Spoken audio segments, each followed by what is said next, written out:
আসসালামু আলাইকুম। আমি আজকে আপনাদের সাথে শেয়ার করব মিষ্টি কুমড়া দিয়ে রুই মাছের ঝোল রেসিপি।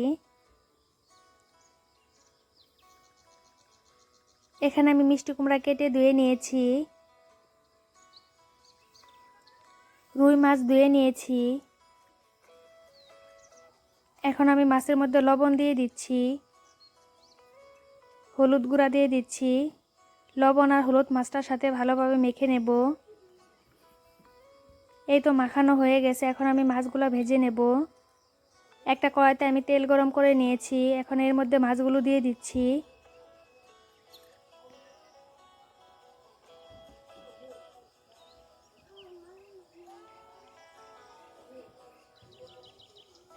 এই তো মাছগুলো ভাজা হয়ে গেছে। এখন এগুলাকে উঠিয়ে নেব।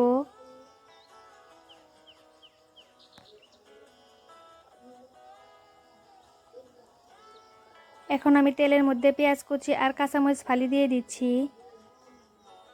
পেঁয়াজ আর কাঁচামরিচ একটু ভেজে নেব। সামান্য পরিমাণ পানি দিয়ে দিচ্ছি। স্বাদ মতো লবণ দিয়ে দিচ্ছি, ধনিয়া গুঁড়া, হলুদের গুঁড়া, মরিচের গুঁড়া। এখন মশলাটাকে ভালোভাবে কষিয়ে নেব।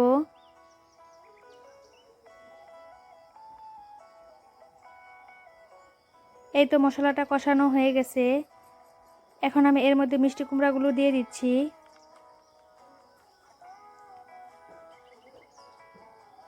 মিষ্টি কুমড়াটা আমি কষিয়ে নেব।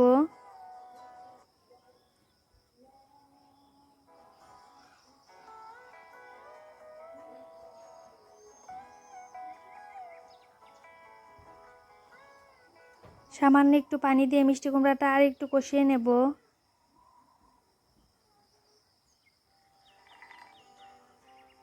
এই তো মিষ্টি কুমড়াটা কষানো হয়ে গেছে। এখন আমি এর মধ্যে ভেজে রাখা মাছগুলো দিয়ে দিচ্ছি।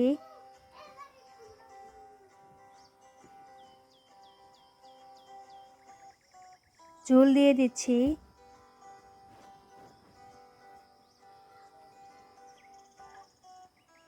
এখন এটাকে রান্না করে নেব। এই তো রান্নাটা হয়ে গেছে। এখন আমি তরকারিটা নামিয়ে নেব। আজকের মতো এখানে বিদায় নিচ্ছি। নেক্সট রেসিপি নিয়ে আপনাদের সাথে আবার দেখা হবে। আল্লাহ হাফেজ।